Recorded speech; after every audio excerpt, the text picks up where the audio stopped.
تو یہاں پر کیا ہے کہ سلام بھیجو اس پر، سلما یسلمو سلم سلمو فعل امر، تسلیمن خوب سلام بھیجنا. اب یہاں پر بھی دیکھیں کہ فعل امر ہے اور اسی روٹ کا مصدر بھی ہے، دونوں ساتھ میں آ گئے، فعل بھی اور مصدر بھی. تو اس کا مطلب ضروری ہے اور بہت زوردار طریقے سے یہاں پر اللہ تعالیٰ بتا رہے ہیں، اس میں مبالغہ ہے، فورس ڈال کر اس میں بتایا جا رہا ہے. تو اس میں کہ جیسے کہ کچھ مفسرین ہیں جیسے ابو العالیہ کہتے ہیں کہ اللہ تعالیٰ فرشتوں میں آپ کی تعریف کرتے ہیں اور فرشتے آپ کے لیے دعائیں رحمت اور برکت بھیجتے ہیں. تو یہاں پر بھی دیکھیں اس سے پتہ چل رہا ہے، آپ رسول اللہ کی کا مرتبہ اسی بات سے اندازہ لگا سکتے ہیں، رسول اللہ کی کہ محبت اللہ تعالیٰ کو کتنی ہے، آپ اسی بات سے اندازہ لگا سکتے ہیں کہ اللہ تعالیٰ خود اور فرشتے خود ان پر درود بھیجتے ہیں. یہاں پر یہ دیکھیں کہ اللہ اور فرشتے درود بھیجتے ہیں رسول اللہ پر. کسی اور نبی کے لیے کیا یہ بات کہی گئی ہے قرآن میں؟ نہیں، صرف رسول اللہ کے لیے یہ بات کہی گئی ہے کہ ان پر درود بھیجتے ہیں. تو ہمیں بھی کیا حکم ہے؟ مومنوں کو بھی حکم ہے کہ تم بھی درود اور سلام بھیجو. جب اللہ تعالیٰ بھیجتے ہیں تو ہمیں بھی درود اور سلام بھیجنا ہے. تو اسی بات سے اندازہ لگا لیں کہ رسول اللہ پر درود بھیجنا اور رسول اللہ پر سلام بھیجنا کس قدر نہایت ضروری ہے.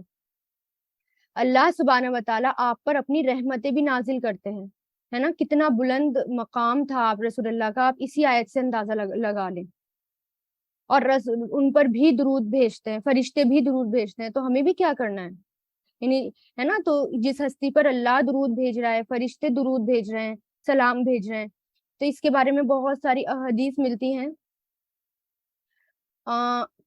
جو ہے نا اللہ سبحانہ و تعالیٰ اپنے مقرب فرشتوں کے آس پاس بھی تعریف کرتے ہیں، یعنی جو اللہ تعالیٰ کے آس پاس والے فرشتے ہیں ان پر بھی، ان کے آس پاس بھی تعریف کرتے ہیں رسول اللہ کی اور درود بھیجتے ہیں، ہے نا. تبھی تو فرشتے بھی پھر درود بھیجتے ہیں رسول اللہ پر. اور جو ہے نا درود پڑھنا فوراً فوری رحمت کے حصول کا ذریعہ ہے، یعنی فوراً رحمتیں نازل ہوتی ہیں اس کو پڑھنے سے. اس کے بارے میں آتا ہے صحابہ کرام نے عرض کیا کہ اللہ کے رسول صلی اللہ علیہ وسلم، سلام کا طریقہ تو ہم جانتے ہیں. سلام کیا ہے؟ التحیات، ہے نا. التحیات جب ہم پڑھتے ہیں تو اس کے اندر یہ آتا ہے نا، السلام علیکہ ایھا النبی رحمت اللہ وبرکاتہ. تو یہ جو ہے بخاری اور مسلم میں آتا ہے کہ حضرت خواب بن عجرہ رضی اللہ تعالیٰ عنہ سے مروی ہے، جب یہ آیت نازل ہوئی تو ایک صحابی نے آپ سے دریافت کیا، یا رسول اللہ صلی اللہ علیہ وسلم، سلام کا طریقہ تو ہمیں معلوم ہو گیا تو کہ جو وہی ہے جو ہم نماز میں تشہد میں پڑھتے ہیں کہ السلام علیکہ ایھا النبی رحمت اللہ وبرکاتہ. تو آپ ہمیں صلات کا بھی طریقہ بتا دیجئے، یعنی درود کا بھی طریقہ بتا دیجئے. تو آپ نے ان کو درود ابراہیم سکھائی. کون سی؟ یہی والی، اللہم صلی علی محمد وعلی آل محمد کما صلیت، آخر تک. تو یہ کیا ہے؟ آپ صلی اللہ علیہ وسلم پر درود بھیجنے کا، درود ابراہیم سکھائی. حضرت انس کہتے ہیں کہ آپ صلی اللہ علیہ وسلم نے فرمایا، جو شخص ایک بار مجھ پر درود بھیجے گا تو اللہ تعالیٰ اس پر 10 رحمتیں بھیجے گا اور اس کے 10 گناہ معاف کیے جائیں گے اور 10 درجے اس کے بلند کیے جائیں گے. اسی طرح کثرت سے درود قیامت کے دن آپ صلی اللہ علیہ وسلم کی قربت کا باعث ہوگا، یعنی وہ آپ صلی اللہ علیہ وسلم کے قریب ہوگا جو کثرت سے درود بھیجتا ہے. حضرت عبداللہ بن مسعود رضی اللہ تعالیٰ عنہ کہتے ہیں کہ آپ صلی اللہ علیہ وسلم نے فرمایا، جو شخص مجھ پر بکثرت درود بھیجتا ہے قیامت کے روز وہ سب سے زیادہ میرے قریب ہوگا، یعنی جو جتنا درود پڑے گا اتنا قریب ہوگا. آپ صلی اللہ علیہ وسلم پر کثرت سے درود بھیجنا اور آپ کے لیے وسیلہ مانگنا قیامت کے دن آپ کی سفارش کا باعث ہوگا. وسیلہ ہم پڑھ چکے نا کیسے مانگا جاتا ہے. وسیلہ جو ہم نماز کے بعد کی جو اذان کے بعد کی جو ہم دعا پڑھتے ہیں، ٹھیک ہے، اذان کے بعد جو دعا پڑھی جاتی ہے اس میں آپ صلی اللہ علیہ وسلم کے لیے وسیلہ مانگا گیا ہے. تو وہی ہے رسول اللہ کے لیے وسیلہ مانگنا. حضرت عبداللہ بن عمر کہتے ہیں کہ آپ صلی اللہ علیہ وسلم نے فرمایا، جس نے مجھ پر درود بھیجا یا میرے لیے اللہ تعالیٰ کے لیے وسیلہ مانگا اس کے لیے میں قیامت کے روز ضرور سفارش کروں گا. درود شریف گناہوں کی مغفرت اور تمام دکھ اور مصیبت اور غم، جتنے بھی غم ہیں اس سے نجات حاصل کرنے کا ذریعہ بھی ہے۔ ترمذی کی روایت میں آتا ہے، حضرت ابی بن ابن قاب رضی اللہ تعالیٰ عنہ کہتے ہیں کہ میں نے رسول اللہ صلی اللہ علیہ وسلم سے عرض کیا، اے اللہ کے رسول صلی اللہ علیہ وسلم، میں آپ پر کثرت سے درود بھیجتا ہوں، اپنی دعاؤں میں کتنا وقت درود کے لیے وقف کروں، یعنی کتنا، جب دعا مانگتا ہوں تو کتنا وقت درود میں نکالوں؟ تو آپ نے فرمایا جتنا تو چاہے۔ میں نے عرض کیا کیا 1/4؟ آپ نے فرمایا جتنا تو چاہے، لیکن اگر اس سے زیادہ کر لے تو تیرے لیے اچھا ہے۔ میں نے عرض کیا آدھا وقت؟ آپ نے فرمایا جتنا تو چاہے، لیکن اگر اس سے زیادہ کر لے تو تیرے لیے اچھا ہے۔ میں نے عرض کیا 2/3؟ آپ نے فرمایا جتنا تو چاہے، لیکن اگر اس سے زیادہ کر لے تو تیرے لیے بہتر ہے۔ میں نے عرض کیا کہ میں اپنا سارا وقت درود کے لیے وقف کرتا ہوں۔ تو آپ صلی اللہ علیہ وسلم نے فرمایا یہ تیرے سارے دکھ غموں کے لیے کافی ہوگا اور تیرے گناہوں کی بخشش کا باعث بنے گا۔ سبحان اللہ۔ تو دعا میں کبھی کبھی ایسا ہوتا ہے نا، ہمیں سمجھ نہیں آ رہا میں کیا مانگوں دعا میں، کیسے مانگوں دعا، تو اس وقت کیا کریں؟ صرف اور صرف درود شریف ہی پڑھتے رہیں، تو اللہ تعالیٰ تو دلوں کے حال جانتا ہے، اللہ تعالیٰ ہماری ساری غم ساری تکلیفیں ہی اپنے آپ دور کر دیں گے۔ اور یہ جو درود شریف ہے دنیا اور آخرت کے غم کے لیے بھی کافی ہوتا ہے۔ جب انسان بہت زیادہ پریشان ہو، بہت زیادہ، اور سمجھ نہیں آ رہا کہ میں پریشانی میں، زیادہ پریشانی میں ہوتا ہے نا، کیا دعا مانگوں، میں کیسے مانگوں، تو اس وقت بھی درود پڑھنا شروع کر دیں۔ آپ صلی اللہ علیہ وسلم پر رحمت بھیجنے والے پر اللہ تعالیٰ بھی رحمت نازل فرماتے ہیں، اور آپ پر سلام بھیجنے والے پر اللہ تعالیٰ بھی سلام بھیجتے ہیں۔ تو یعنی اگر ہم چاہتے ہیں کہ ہم پر بھی رحمت ہو اللہ تعالیٰ کی، تو یا اللہ تعالیٰ ہم پر بھی سلام بھیجیں، تو ہمیں بھی کثرت سے کیا کرنا ہے؟ رسول اللہ پر درود بھیجنا ہے۔ حضرت عبد الرحمن بن عوف فرماتے ہیں کہ آپ صلی اللہ علیہ وسلم ایک روز گھر سے نکلے اور کھجوروں کے باغ میں داخل ہوئے، بہت لمبا سجدہ کیا، حتیٰ کہ مجھے اندیشہ ہوا کہیں اللہ تعالیٰ نے آپ کی روح نہ قبض کر لی ہو۔ وہ کہتے ہیں کہ میں آپ صلی اللہ علیہ وسلم کی طرف دیکھ ہی رہا تھا کہ آپ صلی اللہ علیہ وسلم نے سر اٹھایا اور فرمایا کیا بات ہے؟ میں نے بات بتائی تو آپ صلی اللہ علیہ وسلم نے ارشاد فرمایا کہ جبریل علیہ السلام نے مجھ سے کہا، اے محمد صلی اللہ علیہ وسلم، کیا میں آپ کو بشارت نہ دوں؟ اللہ فرماتا ہے جو شخص آپ پر درود بھیجے گا میں اس پر رحمت نازل کروں گا، اور جو شخص آپ پر سلام بھیجے گا تو میں اس پر بھی سلام بھیجوں گا۔ سبحان اللہ۔ اسی طرح ابو درداء رضی اللہ تعالیٰ عنہ کہتے ہیں کہ آپ صلی اللہ علیہ وسلم نے فرمایا جس نے 10 مرتبہ صبح اور 10 مرتبہ شام مجھ پر درود بھیجی اسے قیامت کے روز میری سفارش حاصل ہوگی۔ طبرانی کی روایت۔ اسی طرح حضرت عبداللہ بن مسعود کہتے ہیں کہ میں نماز پڑھ رہا تھا، آپ صلی اللہ علیہ وسلم کے ساتھ حضرت ابو بکر اور حضرت عمر شامل تھے۔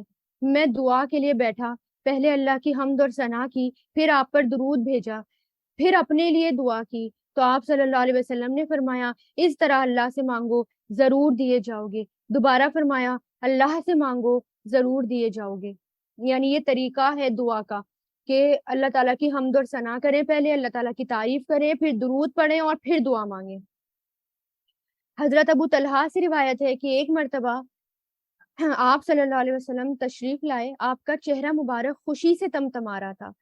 ہم نے عرض کیا کہ آج ہم آپ کے چہرے مبارک پر خوشی کے اثرات دیکھ رہے ہیں۔ آپ نے فرمایا کہ میرے پاس جبریل علیہ السلام تشریف لائے اور خوشخبری دی کہ اللہ تعالیٰ فرماتا ہے کہ کیا آپ کے لیے یہ بات خوشی کا باعث نہیں کہ آپ کا جو امتی ایک مرتبہ درود بھیجے میں اس پر 10 رحمتیں نازل کروں گا، اور جو امتی ایک مرتبہ سلام کہے میں اس کو 10 مرتبہ سلام کروں گا۔ اسی طرح آپ صلی اللہ علیہ وسلم نے فرمایا جس نے مجھ پر ایک بار درود بھیجا تو اللہ تعالیٰ اس کے نام اعمال میں 10 نیکیاں لکھے گا۔ اور اسی طرح آتا ہے کہ جب تک کوئی مسلمان درود بھیجتا ہے تو تب تک اس کے لیے فرشتے دعائیں رحمت کرتے رہتے ہیں۔ یعنی اگر ہم درود پڑھتے رہتے ہیں تو فرشتے بھی دعائیں رحمت کرتے رہتے ہیں۔ اسی طرح حضرت ابو ہریرہ کہتے ہیں کہ آپ صلی اللہ علیہ وسلم نے فرمایا جب کوئی شخص مجھے سلام کہتا ہے تو اللہ تعالیٰ میری روح واپس لوٹاتا ہے اور میں اس سلام کا جواب دیتا ہوں۔ یہ ابو داؤد کی روایت ہے، ٹھیک ہے۔ اور اگر اب اس میں بھی دیکھ لیں کہ اگر کوئی درود نہیں بھیجتا تو اس کے لیے بد دعا بھی کی گئی۔ حضرت ابو ہریرہ کہتے ہیں کہ آپ صلی اللہ علیہ وسلم نے فرمایا رسوا ہوا وہ آدمی جس کے سامنے میرا نام لیا جائے اور وہ درود نہ پڑے۔ اور درود کیا ہے؟